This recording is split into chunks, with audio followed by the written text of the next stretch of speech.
Hey guys, welcome back to another episode of Bedwars. Today we'll be talking about the serial killer Jeffrey Dahmer. First off, we'll start off with a little bit of background information about him. When he was at a young age, he was an energetic and happy child, but neither parent devoted much time to him. He became notably subdued after a double near hernia surgery, and during the elementary school, he was even more quiet and timid. One teacher even remembered early signs of abandonment in Jeffrey. However, he was still able to make a few friends. At that early age, he developed an interest in dead animals. This first started when he saw his father removing dead animal bones from beneath their home. A few years later, his mother showed him how to preserve animal bones with bleach, and later on used these techniques to collect more bones and even roadkill. When he came to school, he was an outcast and began having a drinking problem. And when he reached puberty, he found out that he was gay and decided not to tell his parents. He began to have fantasies of dominating and controlling a submissive male in his mid-teens. Soon after, he had his first attempt of attacking someone. As he grew older, he committed his first murder in 1978 and continued to kill, rape, and engage in other necrophilic acts on 17 different male victims and their corpses.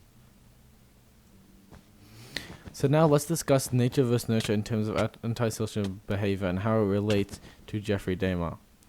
Nature is genetic inheritance and other biological factors, such as genetic disorders or mutations. Now, nurture is generally taken from external factors such as life experiences and learning. In this case, for Jeffrey Dahmer, nature could be his brain and how he has these obsessions and compulsions. He claims that he can barely control them and he's the only one to blame. A nurture factor for Dahmer could be that even though he says there is no one to blame other than himself, there could be a reason behind why he likes to collect bones.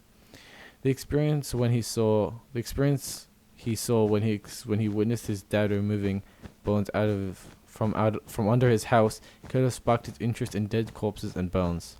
He claims to have these compulsions, and it's just because of him. But this could just hint to another nurture factor, which could be that when he was younger, he saw his mother want attention from his father. This could make him feel like it doesn't matter because the mom only wanted attention from his dad and not himself, which made him want power and attention. However, this is just an assumption, and we'll never know what made him this way. I think after seeing some videos of Jeffrey Dahmer and how he acts and what he wants to say about his crimes, I can say that nature has more of an effect than nurture does on him. He claims to have these obsessions or compulsions of killing men and having sexual desires. He says that nothing and no one caused him to do these things, and blaming on parents, society, pornography, and other factors are all just excuses, and the only one to blame is himself. The theory that would most likely support the reason of Dahmer's aggression is biological and psychodynamic. This is because nothing made him do what he did. He simply did it because of his biological basis, his genes and brain.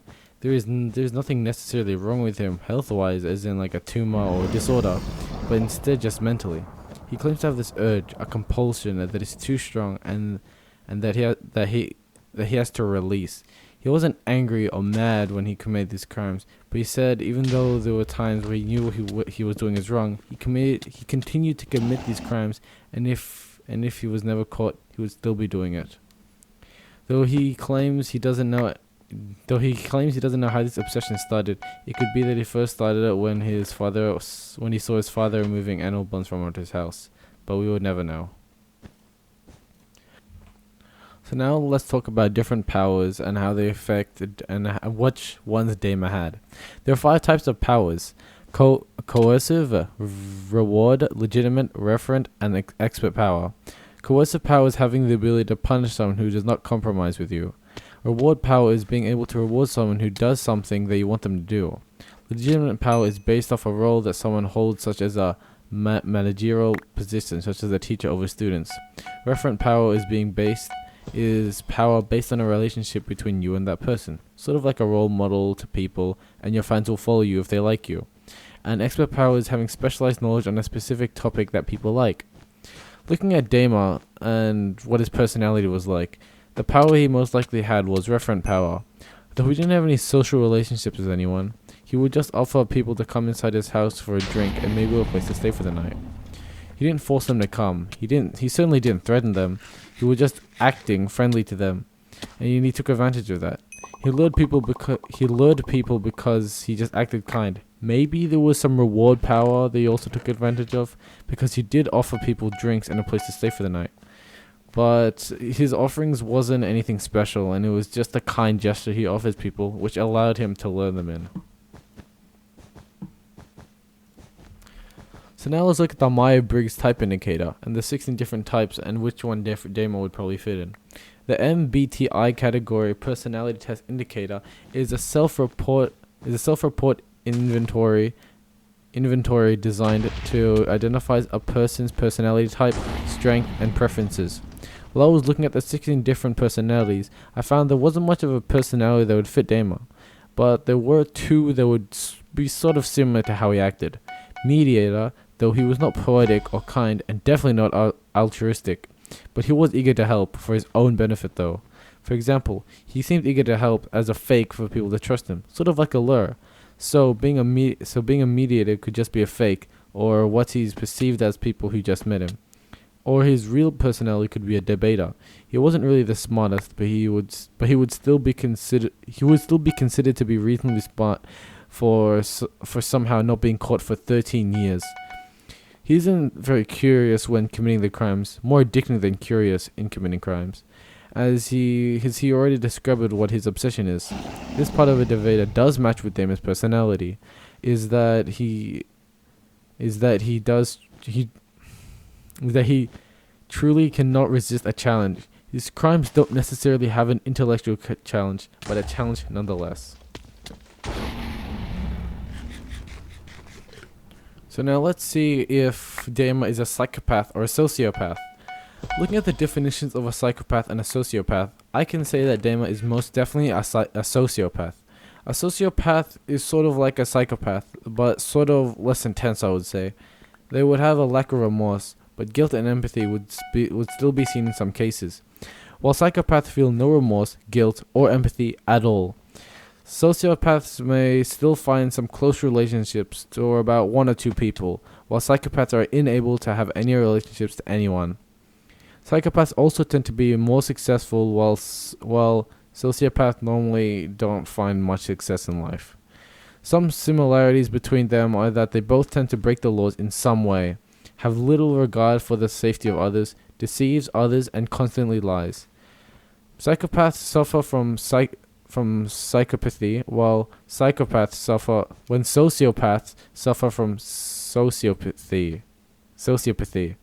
However, both are considered to be under the diagnostic category of antisocial personality disorder. The reason why I think Dahmer suffers from sociopathy and not psychopathy is because he knew exactly what he was doing, and that he knew what he was doing was bad.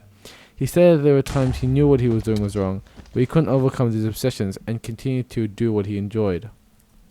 During his time in elementary school, even though he was quiet and timid, he was still able to make a few friends, which further supports that he is a sociopath. So now let's discuss the relationship between ID, the ego, and the superego. Freud's personality theory in 1923 is that the psyche structured into three parts: the ID, the ego, and the superego. First, the ID. The ID is the primitive and instinctive component of the personality and is very stubborn, for it only responds to the pleasure principle and nothing else, which is if it feels good, do it, with no regards for anyone or its consequences. This is why Freud believes that crimes are because of the ID getting out of control. It's also not affected by reality, logic, or the everyday world because it's part of our unconscious mind. Ego. Ego is the only part of the conscious personality. Ego works by reason, while ID is chaos and unreasonable. The ego makes rules based on things around them and decides how to behave. It simply keeps things on track to achieve its end of satisfying without causing harm to itself or the ID. The superego is also part of the unconscious. The superego is also part of the unconscious part of the mind, and is the source of self-criticism, doing what is right. The superego The superego's main function is to keep the ID under control, especially the ones which society forbids.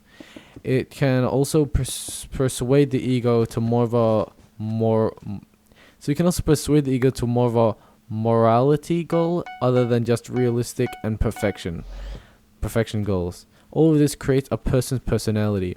For Jeffery Dahmer, his ID enormously takes over his personality. This is most likely the reason for his obsessions that he claims he cannot overcome, and that he can't resist. The ego and the superego is doing a terrible job to keep the ID in control. Though the ego tends to be weak against the headstrong ID, it could at least be some point, like it should at least point ID in the right direction.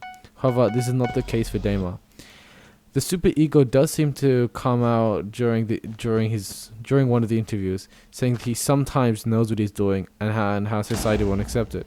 So there does seem to be a small amount of superego in his personality. Ego also seems to be somewhere in his personality. He does these crimes because it benefits it, and it doesn't seem to harm itself or ID, so it allows it to continue. The superego is the part which it's supposed to divert the ego's goals into something more moralistic. It seems that the superego has failed, and the ID has taken control of a lot of this personality.